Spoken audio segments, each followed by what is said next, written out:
Hallo und herzlich willkommen im Light Novel Dungeon. Ich bin Stefan und ich habe heute mal wieder etwas Spezielleres für euch. Erfahrt in dieser Review zu Her Majesty Swarm, ob die Mischung des beliebten Isekai-Genres mit Echtzeitstrategiespielen funktioniert.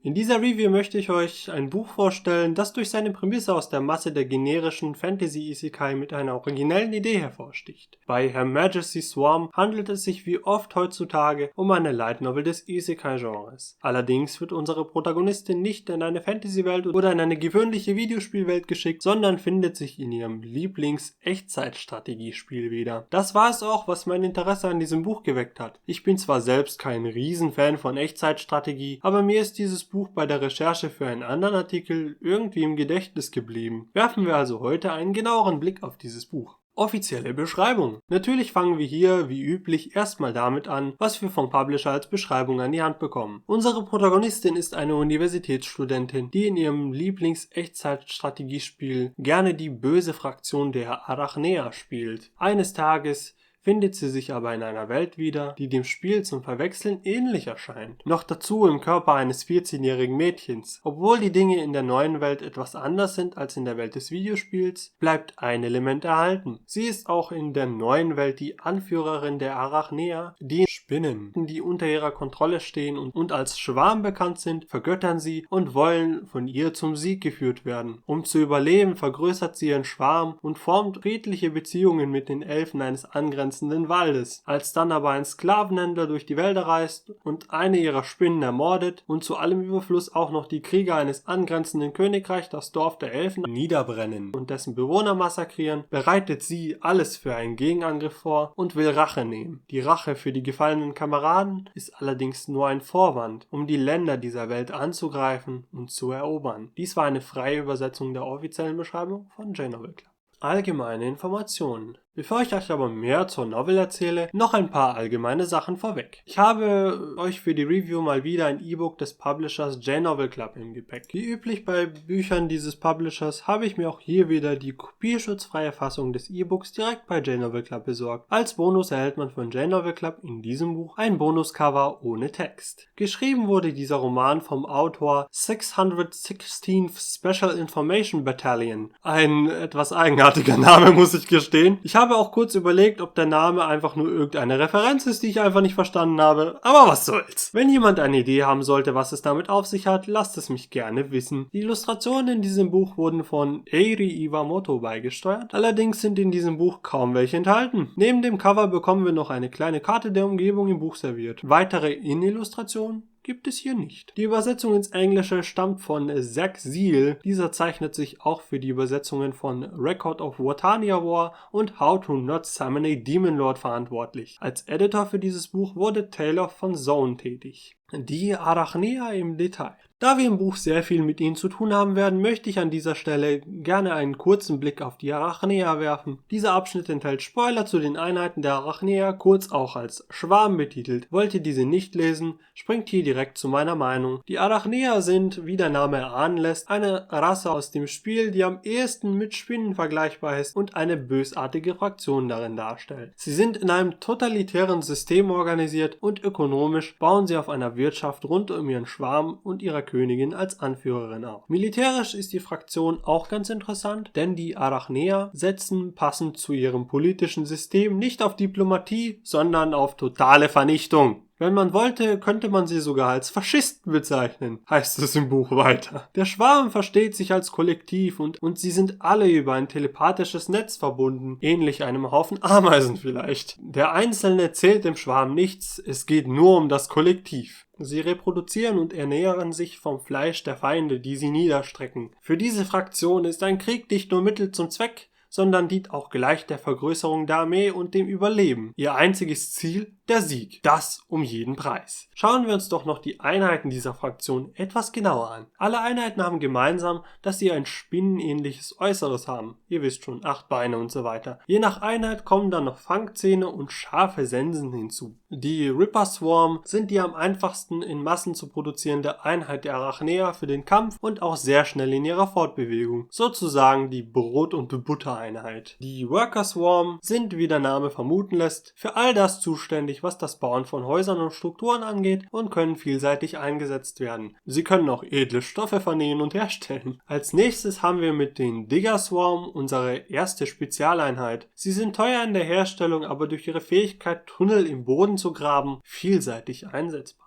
Die zweite Spezialeinheit der Arachnea sind die Parasite Swarm. Wie der Name hier schon vermuten lässt, sind dies kleine Parasiten, die Besitz von ihren Opfern ergreifen und sie zu willenlosen Zombies machen und dem Willen der Königin unterstellen. Als letzte Einheit lernen wir noch den Night Swarm kennen. Eine besondere, einmalige Heldeneinheit. Sie ist sehr stark und besitzt das Potenzial, sich weiterzuentwickeln, wenn sie genug Feinde getötet hat. Eine durchaus schaurige und gleichzeitig sehr interessante Fraktion, um eine Geschichte zu erzählen, findet ihr nicht auch? Wenn sie an einer Schlacht beteiligt ist, dann ist eines sicher: es wird Blut fließen. Meine Meinung zu Her Majesty's Swarm Band 1.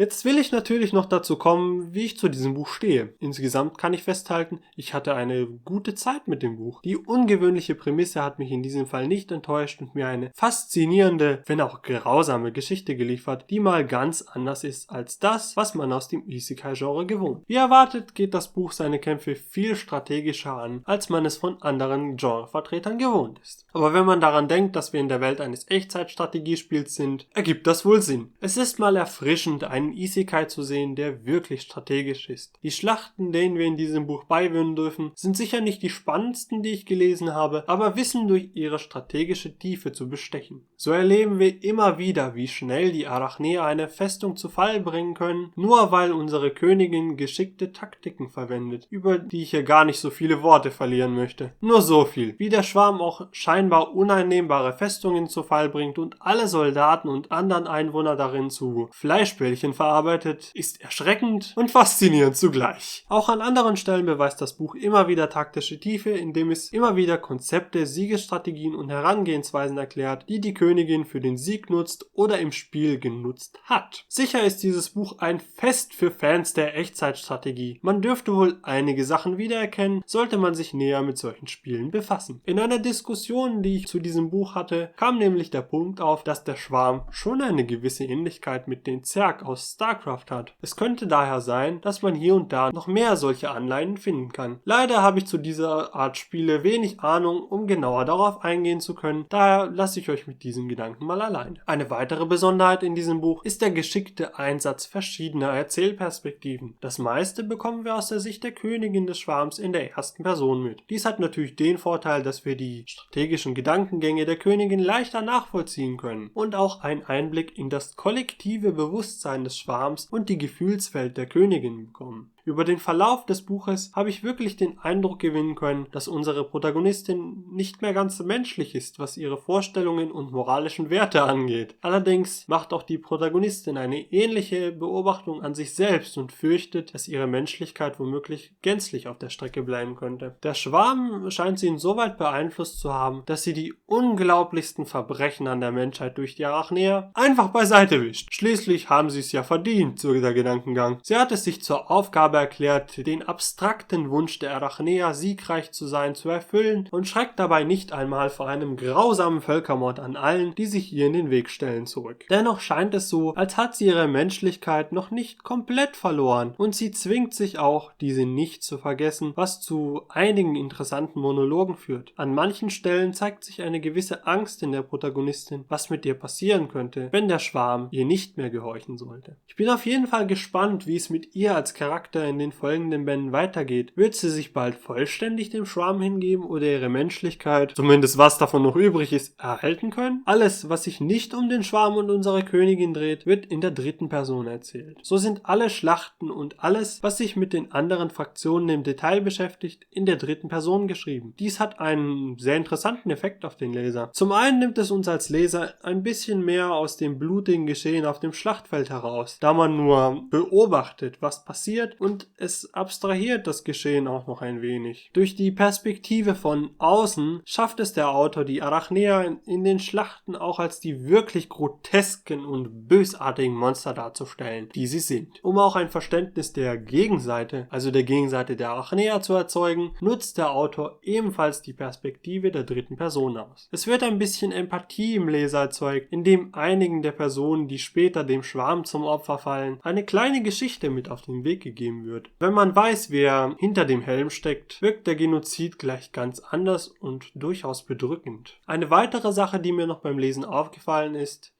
dass immer wieder relativ ungewöhnliche Adjektive in den Beschreibungen des Buches gebraucht werden, was zu etwas Verwirrung beim Lesen führen kann. Die Wörter waren für mich aber meist aus dem Kontext erschließbar, ansonsten las ich die englische Übersetzung durch Sexil, jedoch nicht allzu schwer und sie war gut geschrieben. Fazit. Als Fazit kann ich euch hier ziehen, dass einen als Leser hier ein Buch erwartet, das einen anderen Weg geht als viele seiner Genrevertreter. Die Mischung des beliebten Isekai-Genres mit Echtzeitstrategie hat für mich gut funktioniert. Das Gesamtpaket passte für mich bei diesem Buch einfach zusammen. Die strategischen Schlachten wissen durch ihre Raffinesse zu bestechen und ich war fasziniert beim Lesen, wie die Arachnea es doch sehr einfach schaffen, eine undurchdringliche Festung dem Erdboden gleichzumachen und Verwüstung über ein ganzes Königreich zu bringen. Seid aber gewarnt, dass euch im Buch durchaus sehr explizite Gewalt entgegenkommen wird. Abgetrennte Köpfe und Gliedmaßen gehören zu diesem Buch ebenfalls dazu. Ich denke, das Buch ist sicher etwas für Leser, die etwas außerhalb vom Isekai-Einheitsbrei suchen und vielleicht auch ein wenig Strategiespiele zu schätzen wissen. Dann kann man das Buch sicher noch mehr genießen, als ich es schon tat. Ihr könnt das Buch bei J-Novel Club oder einem anderen internationalen Händler von E-Books für einen Preis von $7 erwerben. Eine Übersicht zu den Händlern findet ihr auf der Seite von J-Novel Club.